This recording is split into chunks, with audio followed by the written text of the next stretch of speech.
Welcome to the Full Moon Film Buff, episode 140. We are going to finish out the Ginger Snaps franchise and talk about Ginger Snaps 2 Unleashed from 2004. I rented this from Amazon Prime. I had not seen this before. As always, we start with the prominent crew and cast. You can find links to a complete credit list in the show notes. The film was directed by Brett Sullivan, who was written by Megan Martin, with special effects by Paul Jones and crew. Brett Sullivan made his mark primarily in horror and genre cinema. He began his career as an editor and continues in that profession. He edited the original Ginger Snaps film, which prepared him to direct Ginger Snaps Unleashed. Megan Martin started as a screenwriter on this film. She moved on to producing along with writing and was most recently seen as a producer on The Penguin last year, 2024. This might not always be last year. We first discussed Paul Jones when we covered the original film. The cast includes Emily Perkins, returning as Bridget Fitzgerald, Tatiana Maslany as Ghost, Eric Johnson as Tyler, Janet Kidder as Alice Stevenson, Catherine Isabel reappears briefly as Ginger Fitzgerald. We first covered Emily Perkins and Catherine Isabel when we discussed the original film. Tatiana Maslany rose to prominence for her tour de force performance in the science fiction series Orphan Black that ran from 2013 through 2017, where she portrayed multiple distinct clone characters, earning acclaim and winning an Emmy. Before this, Maslany built her career through Canadian productions. Unleashed was her first film role. She's appeared in television series like Perry Mason and She-Hulk Attorney at Law, and films such as Stronger in 2017 and Destroyer in 2018. She also has a long history in Canadian improv comedy. Eric Johnson gained notice portraying Whitney Fordman, Clark Kent's high school rival in the early seasons of Smallville. Later, he stepped into the spotlight in the title role of Flash Gordon. Johnson's career continued to evolve with roles as Detective Luke Callaghan in the police drama Rookie Blue and acclaimed series like Vikings. He took a villainous turn as Jack Hyde in 50 Shades Darker and 50 Shades Freed. Janet Kidder is the niece of actress Margot Kidder. She started in TV movies before jumping to film in Bride of Chucky in 1998. She has done most of her work on television in shows like Continuum, Arrow, The Man in the High Castle, and Star Trek Discovery. Recommendation. Let's start with the caveat that this film is dark and it ends on a depressing note. The villain wins and Bridget's ultimate fate is heartbreaking. If you like that kind of thing, I recommend this film. It doesn't reach the heights of the original, but Ginger Snaps 2 Unleashed does offer a worthy continuation exploring addiction, isolation, and predatory behavior through a lycanthropic lens. If you enjoyed the first film's blend of body horror and coming-age storytelling, you'll find much to appreciate here. Just know it's a downer. Originally, Ginger Snaps wasn't planned as part of a trilogy, but after its cult success, producers greenlit both this sequel and the prequel, which we've already discussed, simultaneously. The films were shot back-to-back in 2003 in Edmonton, Alberta, and released in 2004. Interestingly, while Emily Perkins returned as the main character Bridget, Catherine Isabel's role was reduced to brief appearances, shifting the narrative focus entirely to the surviving sister. So let's cover the synopsis. Bridget Fitzgerald ran away from home after her sister Ginger's death. She injects herself with monkshood extract. She cuts her arms to track how fast she heals. A hallucination of Ginger spells it out. Bridget is becoming a werewolf. The local librarian Jeremy clumsily hits on her. Bridget shoots up a second dose of monkshood, and immediately after, Bridget senses the presence of an unknown male werewolf stalking her. She hastily packs to flee and runs into Jeremy with her library books. However, the additional monkshood dose has pushed her into toxic shock. Jeremy gets her in his car and is about to drive her to the hospital when the driver's side window is smashed and the werewolf drags him from the car. Bridget stumbles down the street and collapses in the snow. She wakes up in a combination rehab clinic for drug-abusing girls and chronic care patient facility, located in the only operational wing of a large old hospital. She attempts to escape, but orderlies Tyler and Marcus retrieve her. Bridget is confrontational in group therapy and is diagnosed as a possible lesbian. She futilely pleads with the clinic's director, Alice, for release. She steals a piece of glass so that she can continue to measure her healing rate. Tyler visits Bridget at night and offers her a monkshood injection in exchange for sexual favors. She refuses. He tells her that he won't give her the monkshood until she accepts his terms. Now, Bridget is shadowed by a young girl called Ghost, the granddaughter of Barbara, who is a severe burn victim. Ghost eavesdropped and learned that Bridget injects monkshood. Ghost researches her hidden comic book collection and realizes Bridget's secret. Ghost slips Bridget a comic book containing the werewolf story. Ghost questions her about lycanthropy and notices Bridget's ears are growing pointy. Bridget takes her contraband glass shard and cuts off her pointed tips, flushing them down the toilet. Ghost explores the abandoned parts of the hospital and catches a patient paying Tyler for drugs with sex. Ghost steals monkshood. Shortly after, Ghost tries to slip it to Bridget, but is foiled by Tyler. Ginger's specter continues appearing, taunting Bridget as she experiences cravings for sex and killing, as Ginger did in the first movie. During group therapy, Bridget daydreams about being instructed to masturbate. Suddenly jolted back to reality by a vision of Ginger, she puts her hand to her face to reveal her hair-covered palm. Later, she looks in the mirror and sees all the little signs of impending transformation. Depressed, she takes the shard of glass and holds it to her throat while looking in the bathroom mirror. However, she just can't bring herself to kill herself. The following night, in despair at her rate of transformation, Bridget allows Tyler to inject her. After Ghost's dog is found dead and mutilated, it is clear that the werewolf has found Bridget. Ghost tells Bridget the corpse was found in the disused crematorium section of the hospital. Bridget says she has to get out, and Ghost offers her an escape route, but insists that Bridget take her with. Bridget escapes to the disused crematorium by crawling through air vents, following Ghost's markings. There, Bridget meets Beth Ann, who is high on drugs that she just received in exchange for sex with Tyler. Beth Ann is killed from behind, echoes of her sex with Tyler, and dragged away by the werewolf. Ghost arrives and says the escape route is where Beth Ann was dragged away to. Bridget and Ghost proceed to find Beth Ann's body. Ghost is a little sociopath here. They are separated as the werewolf attacks. The werewolf breaks Bridget's leg, but her transformation is so advanced that she heals almost immediately and escapes after burning the beast in the crematorium. Ghost drives them to a gas station in the clinic car, asking a million questions about werewolves. Bridget tends to her wounds. They then drive to Grandma Barbara's house. Bridget takes monkshood, eye drops, and they sleep. Ghost explains how Barbara got burned. She tells Bridget that Barbara fell asleep with her bedtime cigarette. Bridget and Ghost bond a little over their shitty lives. Ghost is a messed up kid. Ghost sets a trap for the werewolf, an exploding effigy. Bridget eats the deer that is killed when the trap explodes. They arrange for Tyler to bring monkshood to the gas station, but when Bridget explores inside, she discovers that the attendant has already been slain. Tyler arrives and startles Ghost. Bridget dashes back and the three hastily drive off. Back at the house, Bridget's body violently rejects the monkshood, and Tyler worriedly calls Alice. Bridget is deep into the transformation. Ghost tricks Bridget into thinking that Tyler abused her, and Bridget locks Tyler outside the house, and the werewolf kills him. Ghost and Bridget set another trap for the werewolf. Alice arrives and Ghost attacks her, wielding Barbara's hunting rifle. Bridget figures out that Barbara didn't smoke, and she aggressively pins Ghost against the wall and argues with her, realizing that it's pretty likely that Tyler didn't abuse Ghost either, and that Barbara was burnt by Ghost intentionally. But she's stopped when Alice holds the rifle point blank to the base of her skull. Alice takes Ghost but is advised not to go outside. The werewolf howls and breaks a window.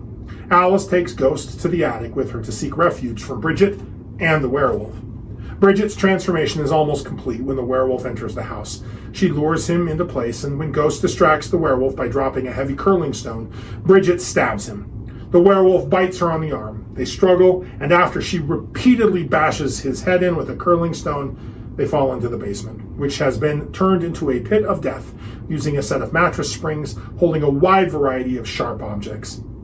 Ghost hits Alice with a hammer and sits at the top of the steps to peer into the basement, gun in hand. Bridget crawls up the stairs, her face half transformed, begging Ghost to kill her. Instead, Ghost locks her in the basement. Ghost is shown illustrating a comic page of herself as a powerful warrior that has a werewolf pet. Ghost narrates that Bridget is getting stronger in the basement and is waiting to be unleashed on Ghost's enemies. As the film ends, Ghost is getting ready to welcome home Barbara as the fully transformed wolf Bridget is heard growling from the basement. The transformation effects in Ginger Snaps Unleashed build upon the practical effects approach of the original film. Paul Jones and his effects team created increasingly grotesque prosthetics to show Bridget's gradual metamorphosis, from subtle changes like blackened veins and yellowing eyes, to more extreme deformities in the final scenes. Unlike many werewolf films that feature dramatic full moon transformations, this film treats lycanthropy like a progressive infection or addiction, with Bridget's changes occurring gradually throughout the story. This approach enhances the body horror aspect while serving as a metaphor for her deteriorating mental state and loss of humanity. The male werewolf design is more traditionally bestial than what we see of Bridget's transformation or Ginger's a couple movies ago, suggesting different manifestations of the curse based on gender, a theme that is consistent with both films' exploration of female puberty through horror. So let's talk about that werewolf lore. Ginger Snaps Unleashed expands on the werewolf mythology that it was established in the first film. Particularly interesting is the concepts of werewolves being drawn to each other. The male werewolf tracks Bridget throughout the film, suggesting a predator or mate dynamic.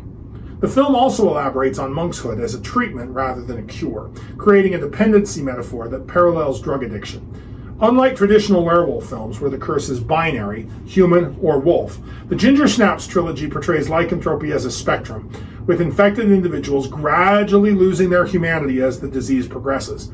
The film suggests that willpower and identity can slow the transformation, but ultimately it can't stop it, making it a bleaker werewolf lore than many of its predecessors. Let's talk about getting the werewolf off your back. Few films explore the metaphorical relationship between monstrosity and addiction as effectively as Ginger Snaps 2 Unleashed. This sequel follows Bridget's battle against her encroaching lycanthropy and her increasingly desperate dependence on monkshood, the plant extract that she uses to delay transformation. Bridget's reliance mirrors substance abuse, complete with withdrawal symptoms, desperate behavior, and exploitation by those controlling her access. Her placement in a rehabilitation clinic isn't an accident or a plot device, but a thematic reinforcement of this parallel. The film opens with Bridget injecting monkshood with the practiced precision of a long-term user.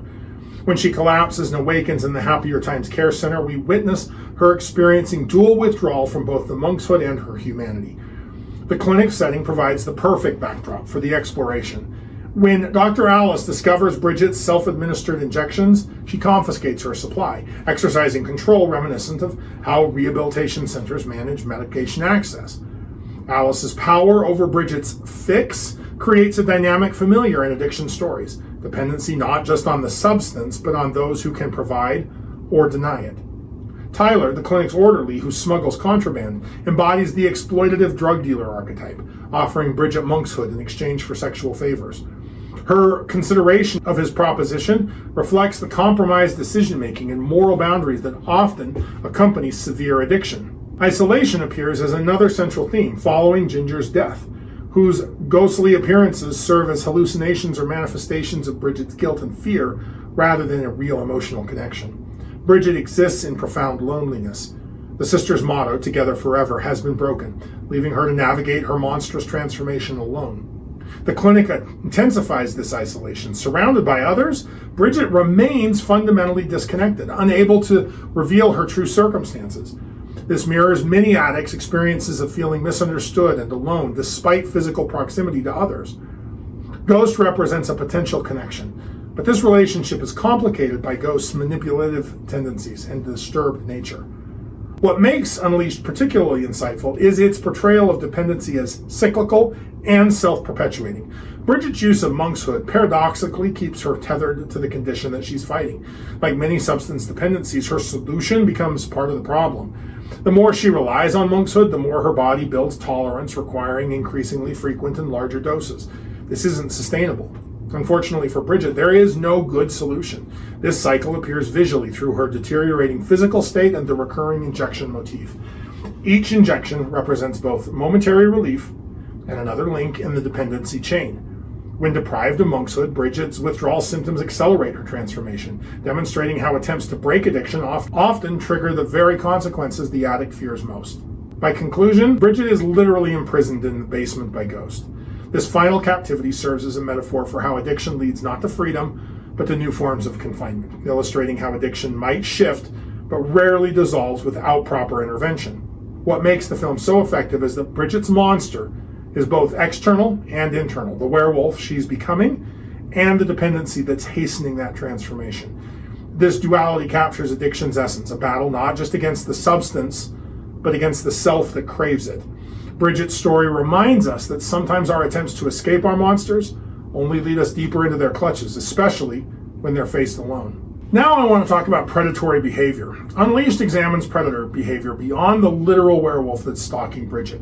Through Ghost, Tyler, and Ginger's spectral presence, the film explores various forms of exploitation and manipulation that mirror the visceral threat of lycanthropy. The rehabilitation clinic serves as a hunting ground where vulnerability is exploited, creating a narrative where Bridget must navigate human predators while fighting against becoming a monster herself. Ghost, the seemingly innocent girl who helps Bridget, represents perhaps the most insidious form of predatory behavior.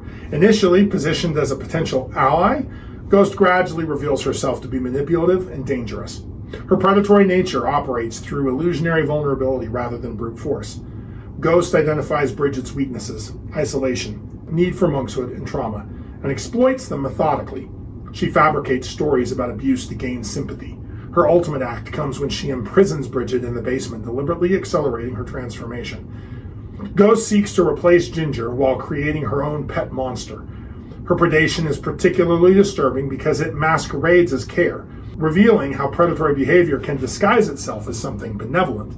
Tyler, the clinic's orderly, embodies a more straightforward form of sexual predation. His position gives him limited power, which he leverages to exploit vulnerable patients. With Bridget, he recognizes her need for monkshood and immediately suggests sexual favors in exchange. His predatory behavior is opportunistic, taking advantage of power imbalances created by addiction and institutionalization. Tyler represents how systems designed for care can harbor individuals who prey upon those that they should protect. Ginger's spectral presence represents a more complex form of psychological predation. As a manifestation of Bridget's fears, Ginger's ghost constantly pushes her towards embracing her transformation. Just let go, Bree, she repeatedly urges. Ginger's influence is predatory in that it seeks to consume Bridget's humanity. The sisterly bond has transformed into something parasitic, with Ginger's memory feeding on Bridget's resolve. This psychological trap plays on Bridget's grief, making her more vulnerable to external threats. Ginger appears during moments of weakness, suggesting an opportunistic aspect of this internalized sabotage. This dynamic is particularly dangerous because it comes from within, cloaked in familial love. By the film's conclusion, as Bridget completes her transformation while imprisoned in Ghost's basement, the various forms of predation have converged with devastating consequences. Bridget has lost her humanity. Ghost keeps a werewolf as a pet, and the cycle of predation continues. Through these character dynamics, Unleashed examines how predation manifests not just through physical violence, but through manipulation and exploitation of vulnerability, making the human monsters ultimately more disturbing than the supernatural ones. So, if you like lycanthropes, like, share, and subscribe. Contribute your thoughts and additional observations in the comments below. Let me know what I missed or what you noticed. Next, I plan on discussing Roma Santa, the werewolf hunter from 2004. Keep your eye on the moon, a silver bullet in the chamber, and we'll see you back next episode.